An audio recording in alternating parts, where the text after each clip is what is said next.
Can you hear me now?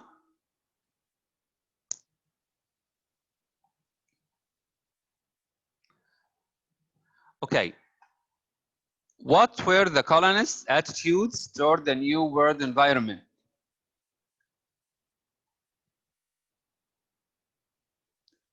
I want to make sure that you can hear me, guys. Hala Sharif. Hala? Can you hear me now, Hala? Yes. Okay, thank you very much. Okay, I'll start. So, for the colonists, you know that the colonists are those who came from Europe and settled, the settlers who came from Europe for different reasons we mentioned before, to settle or to stay or to colonize North America. The people did not belong to the land. Native Americans belonged to this land, but the colonists, they did not belong to the land. Quite the opposite. Land belonged to people. And this land was to be claimed by Britain, France, and Spain. As we said before, Britain, France, Spain, and maybe the Netherlands or Holland occupied parts of this new land. It was measured, the land, divided, bought, sold, and governed as the property of European kings and trading companies. The Puritans, I think you know the Puritans, religious people who wanted to build the model city on the top of a hill, remember? Filled with religious zeal, religious desire, may have wanted to build a city upon a hill. But the hill would still belong to the King of England. Again, in their opinion, in the colonists' opinion, land belonged to the man, not the opposite. Okay, they divided it, measured it, sold it, bought it, but after all, it belonged to the king, to kings. Dream versus reality. During the 17th century, the colonists' attitude toward the American environment was a blend of dream and reality. The dream was to create a theocracy. A theocracy is a state where religious rules rule this place or govern this place. It's governed or ruled by religion and religious people. An earthly, this is the definition. A theocracy is an earthly community governed by religious principles. The reality was to avoid starving to death or falling prey to cold, disease, or animals. Again, here we have a dream. The dream is to create a theocracy, a state governed by religious rules and principles. And the reality, if we come down to real life, they wanted to avoid starving to death or falling prey to cold or disease or animals. The colonists, the Europeans, saw the continent's raw beauty, virgin beauty, rich resources, and awe-inspiring possibilities, great possibilities. This is what was called the American dream. They also felt every day the hard facts of staying alive. This all is real. This is something related to life. Independent, place, and people. I'll just check that you can hear me well now. I'll ask Martina. Martina, where is Martina? Martina, can you hear me well now? Martina Munir? Martina?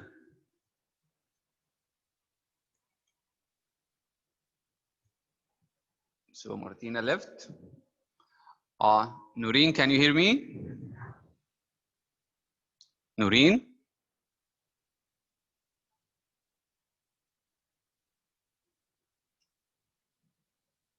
Noreen?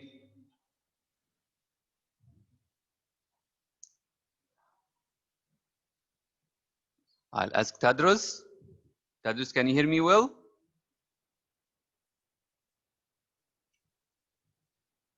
Yes. Okay, thank you very much. Thank you, Dee. Okay. Independent place. هو أنا الوحيدة اللي مش سامعة مستر طيب؟ Excuse me. لا أنا كمان مش لا هو سامعة. الصوت بيقطع. I do my best. Wallahi, it's out of my hand. I don't know what to do. Can you hear me well والله now? ما سمعتش حضرتك. I can't stop the session. الكلام مش مجمع. طب أعمل إيه؟ What can I do? I'll complete the session and try the video. If it's bad, I won't upload it. Okay? I'm so sorry. Excuse me? I'll complete the session this way and then listen to the video. If the voice is bad, I'll not upload it. Okay? Can you hear me? والله مش عارفة اسمع حضرتك بتقول ايه دلوقتي. طب أعمل إيه برضو؟ You know, maybe I'm the only teacher at school now and I have all the internet. All teachers work from home. I work from school, wallahi.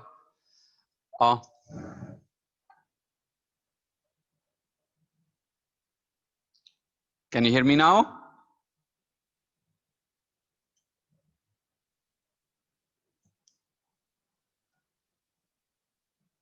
I'll start. Independent place and people. By the 18th century, Europeans had gained a more secure foothold in America, a more secure place. Tree by tree, they had tamed a portion of the wilderness and built towns, roads, schools, and churches. They began to worry less about survival. They are safe now, and more about self-government. They want to govern themselves. They want to rule themselves. They want to have their own independence from the kings. They began to ask, we live in an independent place far away from our kingdoms back in Europe, so why aren't we an independent people? Why do we still belong to the British Empire? The effects of the Enlightenment began to set in, and people realized that they could belong to themselves rather than to a monarch. Why do we need to belong to a king? We are independent. We live far away from the empire. We can protect ourselves. We are safe now. We can ask for our independence. The spirit of self-reliance or self-rule that had faced down the wilderness was the same spirit that would face down European kings. Those people in those newfound lands wanted to have their own independence. The place itself had taught Americans how to be Americans with all its features and characteristics. How did attitudes toward nature show up in literature? How did attitudes toward nature show up in literature?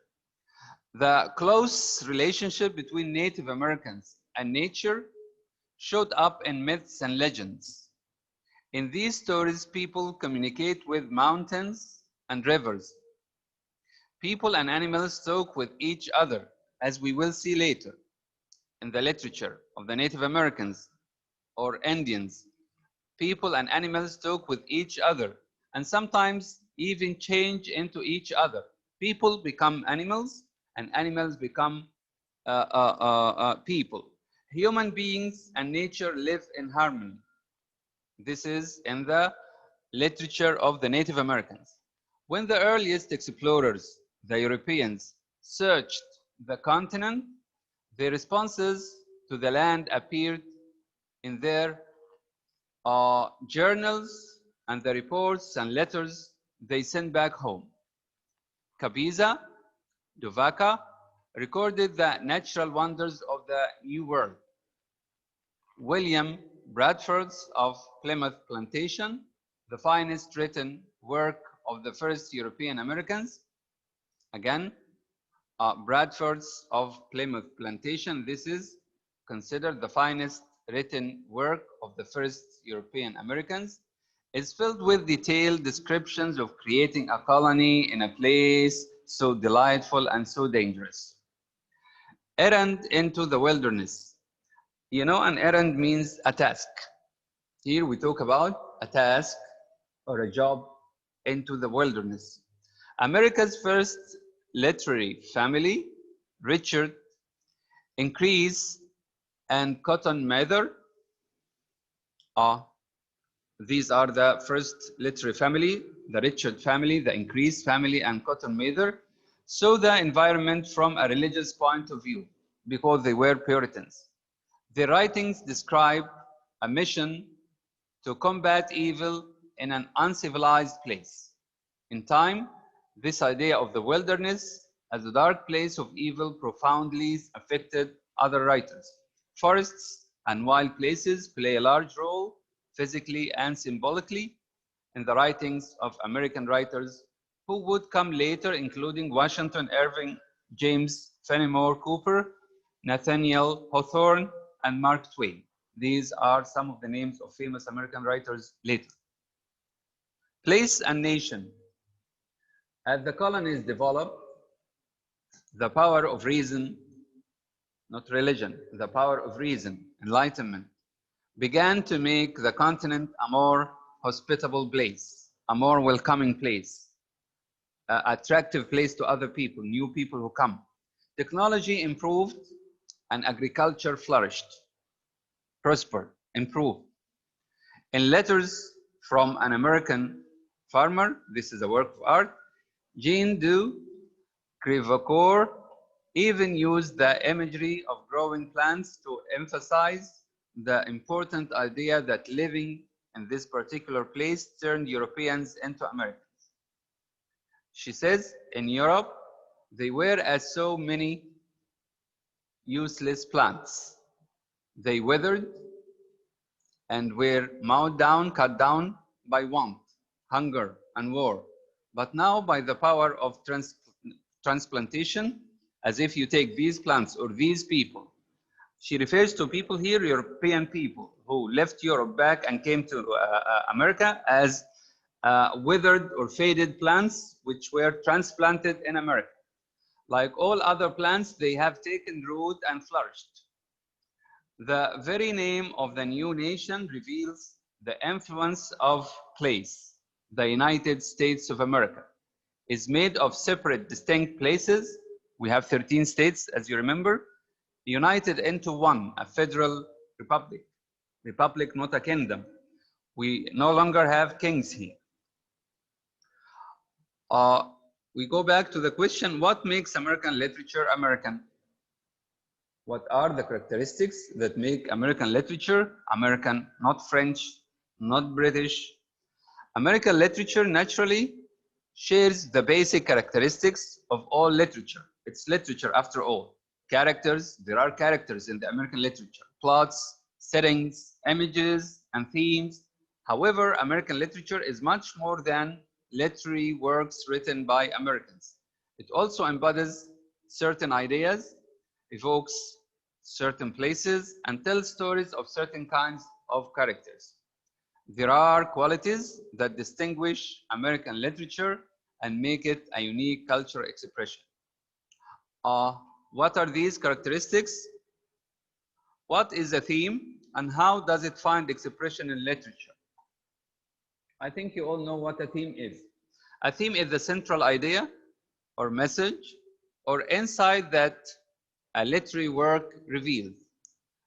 This play, for example, talks about love. This poem talks about, for example, war, or living in exile, or hatred, or jealousy, and so on. A theme is not the subject of a work, but rather the insight, the hidden idea that the work reveals about the subject. A work reveals its themes through characters, words, and actions, through details of setting and plot, through imagery, and even through language and style. What were early American themes? What topics did early Americans write about? 3 themes. This is important, guys, if you can hear me well. 3 themes dominate early American writing. Theme number 1, wilderness.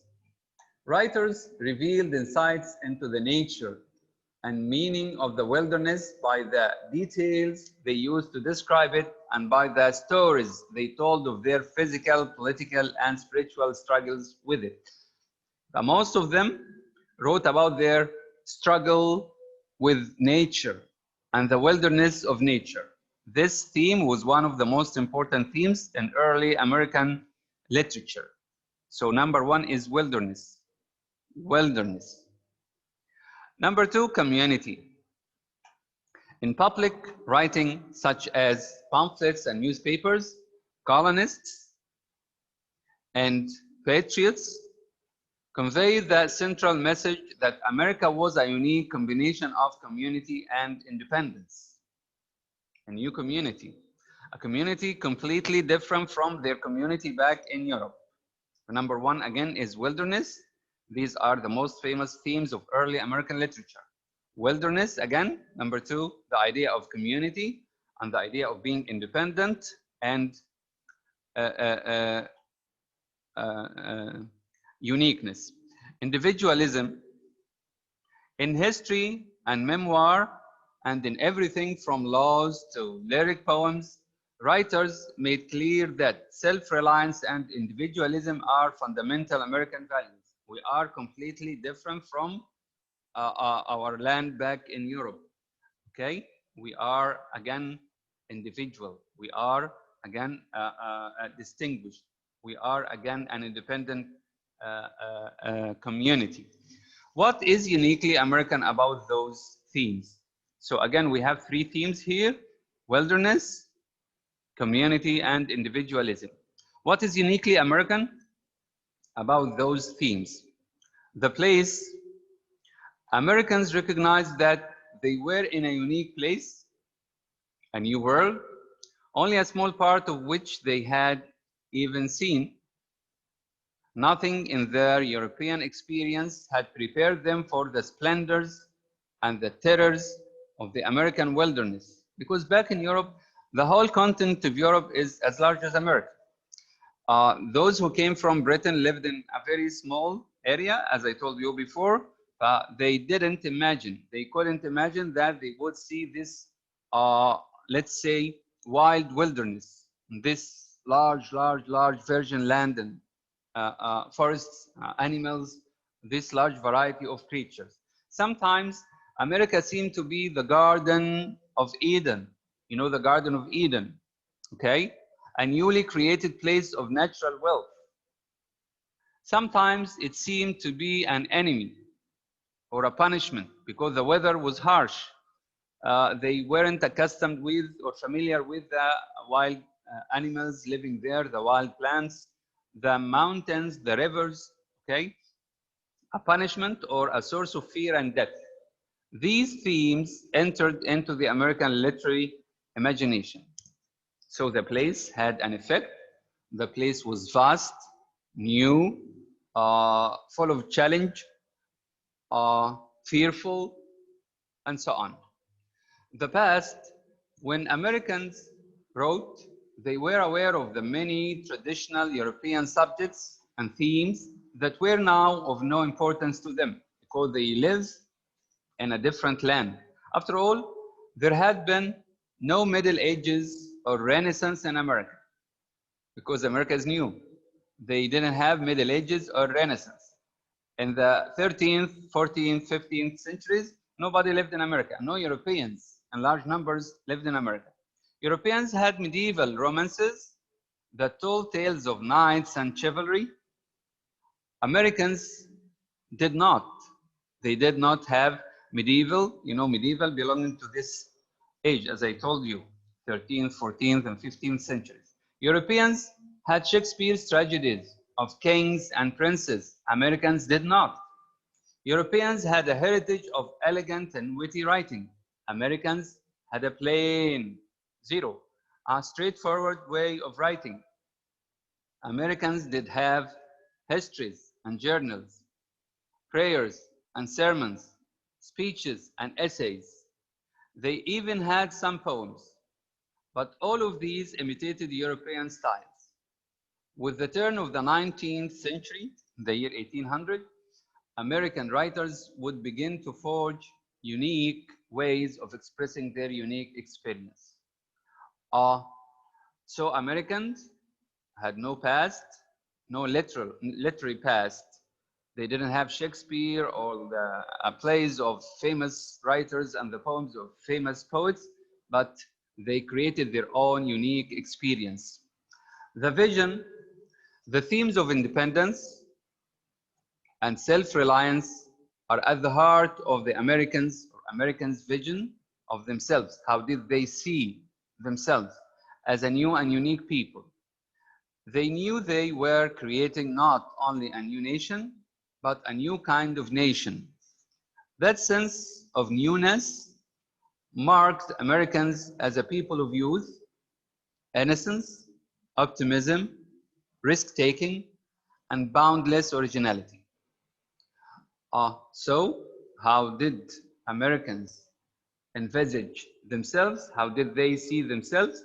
They saw themselves as a people of youth, innocence, optimism, risk-taking, and boundless originality.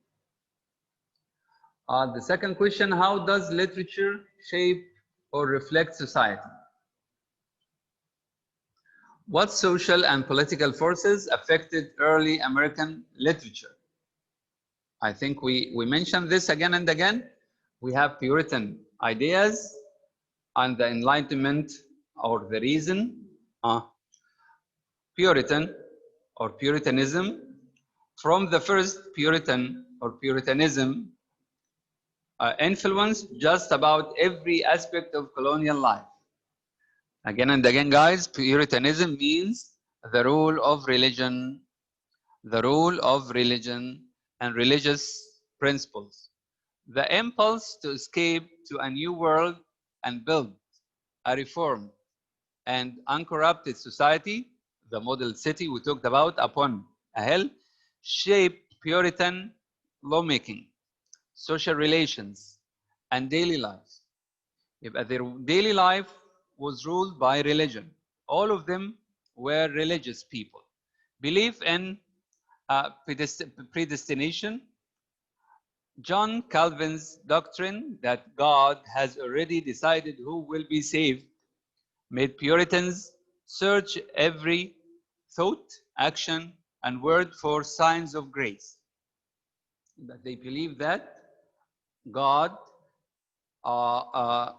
decided or has already decided who will be saved. In hymns, sermons, histories, journals, and autobiographies, they aimed only for self-examination and spiritual insight. All the writings were about religion and religious values and principles. The Enlightenment, on the other hand, this is the opposite. By the 18th century, the power of reason, the power of mind, asserted itself in America. In speeches, pamphlets, essays, and newspaper articles, the spirit of the time called for debate, clear thinking, and reorganization of the political situation. The Declaration of Independence, for example, is not an outcry or an anarchic demand. It is a reasoned document, a controlled statement of the national or rational argument for independence. It was totally something related to the ideas, the thoughts. It didn't refer to any religious ideas. Native Americans and African Americans. Relations with Native Americans, the Indians, and the continued enslavement of African Americans left deep marks in American literature. In histories and captivity narratives, we have some record of relationships between colonists and Native Americans. Relationships that ranged from trust to distrust, from friendship to hatred. In narratives left by both slaves and slaveholders, we find heart-rending stories of individuals, families, and communities scarred by slavery. I'll do this page and finish. What were the major roles of early American writers? Again, what were the major roles? This is important, of early American writers. Writers not only reflect the social and political forces of their society, they also influence those forces. As we said before, writers influence the community. They are not only the mirrors of their cultures and their communities. They can also be the fire that make those communities burn with hope, anger, love, idealism, and creativity. They can ignite revolutions, as I said before. Writer as oral poet and historian. But this is one of the roles of early American writers. The writer was an oral poet and historian. Native American oral poets held places of vital importance for their tribes. They were very important. If you are an oral poet or a historian in a Native American tribe, you are an important person. They told each community's story, related its history, and honored its heroes. Those European Americans who wrote journals and histories fulfilled a similar role, recording the social and political events that gave meaning to their community's experience.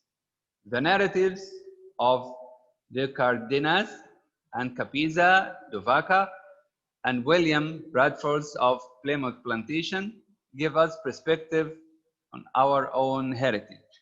So, the first role was the role of oral poets and historians. They were very important in the community, and they reflected the facts of the community, either Native American writers or oral poets, or European writers. Writer as preacher and lawmaker. Another role of the early American writers, they were preachers. A preacher is a person who preaches people about religion, and lawmakers. The writers of hymns and sermons believed that their role was to articulate the will of God, to speak for God. Cotton Mather and Jonathan Edwards explained for their communities the working of divine providence in the wilderness. And they did their utmost to instill the fear of God into every member of their trembling audiences. They wanted to plant the fear of God into the souls of the people.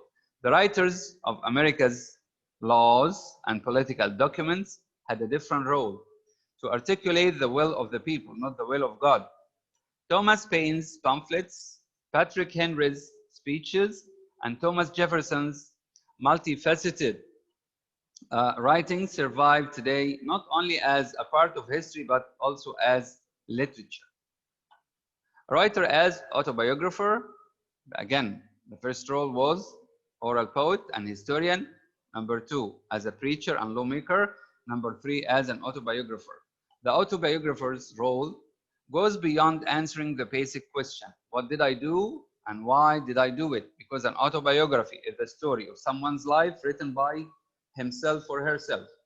The autobiographer also asks, why should you be interested in my life to write about it? I write about my life. What makes you as a reader interested to complete reading about my own life? What did I learn from it? What can you learn from it? The slave narrative of Oloda Equiano helped Americans face their own history and ultimately do something about it. Benjamin Franklin's autobiography combined a fascinating life story with explorations of essential American values. I'll stop here. Next time, inshallah, tomorrow, inshallah, we'll start studying some oral traditions of the Native Americans. Thank you very much. I'm not sure whether my voice was clear during the last 20 minutes. If you have any question, please put your hands up. And please focus on the items I focused on during this session. Okay? Try to join our Facebook page. So far, I haven't given you any task. Please join as soon as possible. The 8 people or the 9 people who haven't joined our Facebook group yet, please do as soon as possible. Thank you very much. If you have a question, put your hand up.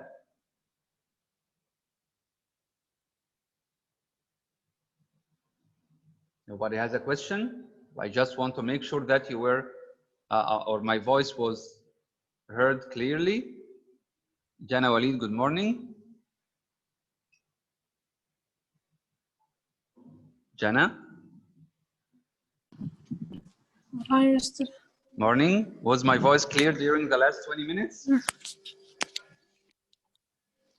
يعني not clear قوي بس كان تمام يعني. So. طيب. والله it's out of my hand, Jana. Sorry all. You know, as I said before, all teachers work from school today. I'm here at school alone, almost alone. I try to do my best because here for sure it's better than the internet at home. I'm so sorry. Thank you, Jana. I'll end the session now. No problem, Mr. See you tomorrow, inshallah. Assalamu alaikum. إن شاء الله. Bye.